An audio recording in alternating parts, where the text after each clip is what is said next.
Que passagem da vida de Viktor Frankl você destacaria e por quê?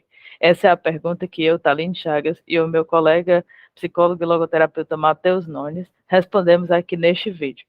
Estamos fazendo uma série de vídeos aqui no canal da Escola do Sentido a respeito de perguntas que frequentemente eu e Matheus encontramos nas nossas ações na Escola do Sentido, seja de grupos de estudos, de cursos, de turmas de supervisão. Então, a gente compilou algumas perguntas e estamos respondendo nesta série de vídeos. Esse é o nosso terceiro vídeo nesse sentido, a terceira pergunta que nós vamos responder. Fique conosco, acompanhe o nosso bate-papo. Mas antes, se lembre de deixar o like neste vídeo, se inscrever no nosso canal, ativar o sininho para que você possa receber as notificações quando a Escola do Sentido lançar novos vídeos. Qual passagem da vida de Frankl você destacaria? E por quê? Então, como a gente fala muito do Frankl e da logoterapia, então muitas vezes as pessoas nos perguntam, né? Assim, nos perguntam sobre que passagem da vida do Frankl a gente gosta, se tem algo que a gente considera mais inspirador, né? E aí eu queria te perguntar, Matheus, né, quando essa pergunta é dirigida a você, qual é a primeira ideia que você tem de responder? Qual é o fato marcante aí da vida do Frankl que você costuma destacar? Assim, a vida do Frankl é um tesouro, né? Um tesouro muito valioso, então se torna até muito difícil de a gente selecionar algo inspirador, algo que nos marca, né? Assim, porque são muitas coisas que nos marcam, de fato. Mas eu separei uma delas que acredito que é uma curiosidade também, porque nem todo mundo sabe muito bem disso. E eu acho importante porque se fala muito sobre a vida dele, a vivência dele nos campos, o experimento Crucis dele. Mas acho que também é válido trazer isso que eu vou compartilhar, porque mostra como Frankl, durante toda a sua vida, até o último instante de sua vida, ele se posicionou, né, de uma forma coerente, de uma forma alinhada com os seus valores, com a sua obra, o seu legado, o que ele foi construindo, né?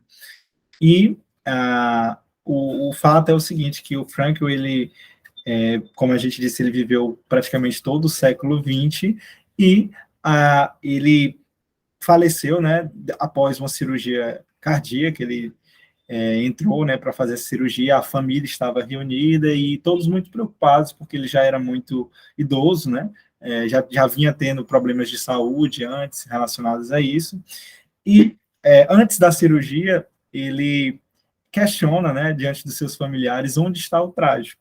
Então, mesmo sabendo, né, do risco daquilo, mesmo estando diante, novamente, da morte, agora em um outro momento da sua vida, ele lida, ele se posiciona diante disso de uma forma muito que nos traz, assim, nos mostra a sua coragem, nos mostra a sua coerência, nos mostra o como ele reconhecia como o passado e o que ele construiu, o que ele fez, era um legado que não se encerraria com a morte, né? Como a morte não era algo tão grande ao ponto de ser maior do que tudo isso que foi construído, que foi vivido e realizado por ele, né? E ele não morre propriamente da cirurgia, mas após isso, né? Logo após a cirurgia, ele falece e nos deixa, né? Ainda, ele se eterniza, né? Ele nos deixa enquanto um legado eterno, as suas contribuições, e não só teóricas, né, a logoterapia em si, mas o monumento, o que ele viveu, de fato, com essa vida. Muito bom, muito bom, muito bom. Onde está o trágico, né? É uma pergunta bem forte. Eu separei aqui, assim, eu vou dizer com as minhas palavras, mas é um fato que o Frankl ele relata no livro Psicoterapia e Existencialismo, que é um livro verde que foi editado, traduzido e editado há pouco tempo aqui no Brasil, né? E um dos capítulos do livro, o Frankl, ele traz um compartilhamento, assim, que para mim, assim, muito tocante, e que eu acho que eu levo, assim, como, parece que o Frankl, ele traz esse pulsar da vida muito forte, né? E aí no livro lá ele traz a seguinte compartilhamento, né? Que uma vez ele estava nos campos de concentração, num desses muitos momentos que ele passou lá, né? E que ele já estava assim num momento muito debilitado, que ele estava com febre, que ele estava sujo, que ele estava com fome, todos os contextos difíceis e no nível assim bem alto, porque já era mais para o final da guerra e tal, então assim ele já estava bem debilitado nos campos e doente, né? E aí ele se pegou imaginando como seria se ele um dia fosse dar uma palestra com uma plateia interessada, num local aquecido, né, em que ele pudesse falar daquela experiência que ele estava vivendo, como ela, mesmo naquelas circunstâncias tão difíceis, ali mesmo ele encontrou um sentido, e como ele podia falar dela hoje a partir de uma outra perspectiva. Então, lá nos campos, num momento ele teve essa imaginação. E ele até deu um título na cabeça dele para aquela palestra que ele faria se um dia ele sobrevivesse, se um dia ele saísse dali, enfim, com todas as condições, né? Porque podia ser que nada disso acontecesse. E aí, exatamente nesse capítulo do livro Psicoterapia e Existencialismo, ele está dando essa palestra. E aí ele começa a falar, olha, hoje aqui eu estou realizando aquele sonho, lá do Dia dos Campos. Eu estou no auditório, muito bem limpo, muito bem iluminado, muito diferente da sujeira e da escuridão daqueles dias, né? E, e aqui eu estou vendo uma plateia interessada, lá eu estava me sentindo sozinho, e eu estou podendo falar daquela experiência, como eu atravessei ela, como apesar dos diversas condicionantes e circunstâncias, mesmo ali eu encontrei um sentido no sofrimento, e como eu olho para isso hoje de uma outra forma. E ele estava usando nesta palestra que ele estava falando exatamente o nome que ele deu um dia lá nos campos. Então, eu acho assim um recorte, né, que ele traz muito interessante de como o Frankl viveu aquela experiência tão difícil dos campos de concentração e como ela significou e ressignificou-se na experiência dele, né, à medida que os anos iam passando e que ele ia podendo compartilhar mais dessa experiência. Então, para mim, fala muito dessa vida pulsante do Frank. Eu acredito que, até fazendo um link com a questão do suicídio, porque era muito presente naquele contexto dos campos de concentração, né? As pessoas que, diante daquelas situações, elas se entregavam, né? Elas desistiam. E o Frankl, ele conseguia, nessa entrega dele, né? Buscar, assim, esses recursos mesmo humanos, né? A gente tá, esse relato seu, ele manifesta um autodistanciamento do Frankl, né? Diante daquele contexto de conseguir se projetar, mesmo naquelas condições que muitas pessoas olhariam e diriam que a vida acabou ali, né? Que não haveria mais pelo que lutar ou para que lutar, porque não haveria mais perspectiva, não haveria mais esperança diante daquilo. Mas para o Frankl não, né? E justamente ele ressalta isso, que essa projeção, essa perspectiva de futuro, né? Ela tem um caráter muito, muito protetivo e importante para que a gente consiga, de certa forma, lidar com as coisas, com as situações difíceis da vida.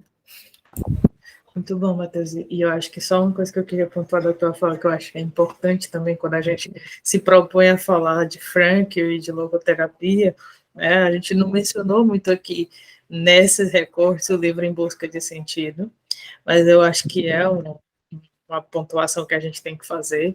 Né? É o best-seller do Frankl, é o livro mais conhecido dele, sem dúvida, e é um livro em que o Frankl, ele compartilha, ele descreve e busca compreender a experiência do prisioneiro nos campos de concentração. Né? Então, é um livro que o Frankl vai trazendo compreensões, vai trazendo compartilhamentos daquela experiência, ele divide a experiência dos campos em 3 fases.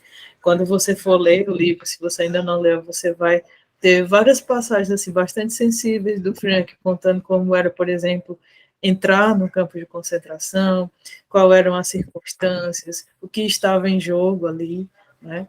E você vai vendo como o Frankl, ele já vai fazendo a leitura dele dessa narrativa a partir dos conceitos da logoterapia que a gente foi mencionando aqui na outra pergunta, e de outros, né, que a logoterapia foi sendo desenvolvida por ele.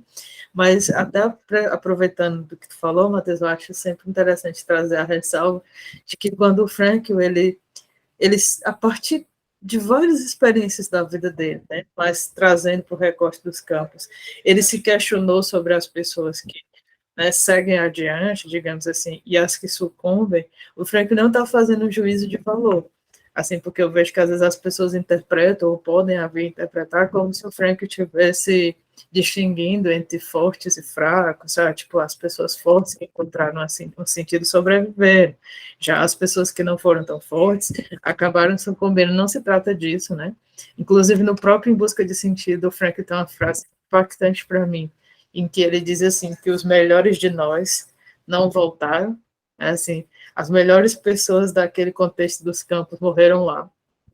Na concepção dele, é uma frase forte que ele traz Em Busca de Sentido, mas que a pergunta que ele estava se fazendo é assim, o que as pessoas que resolveram sobreviver pareciam ter e o que pareciam não ter aquelas que por algum motivo acabaram trilhando outros caminhos, sucumbindo, né, a outras possibilidades.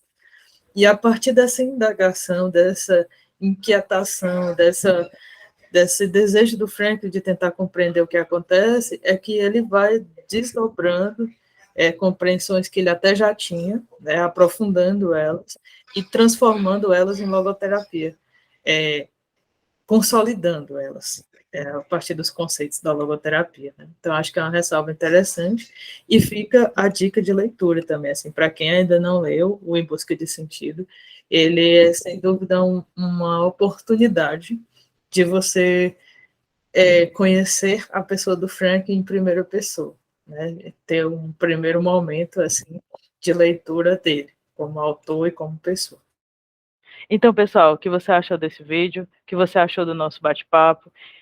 Que outras perguntas vocês gostariam que eu e o Matheus respondêssemos? É só deixar aqui nos comentários que nós vamos ler, registrar as perguntas e fazer vídeos posteriores buscando respondê-las. Lembra de deixar o seu like, de se inscrever aqui no nosso canal da Escola do Sentido, de acessar outros vídeos que já temos aqui no canal. Já respondemos a outras perguntas nesse quadro, nesse bate-papo que estamos fazendo. Também nos siga no Instagram, temos um perfil lá, vamos deixar o link aqui nos comentários, no primeiro comentário desse vídeo. Agradecemos o seu interesse no nosso trabalho e até o próximo vídeo.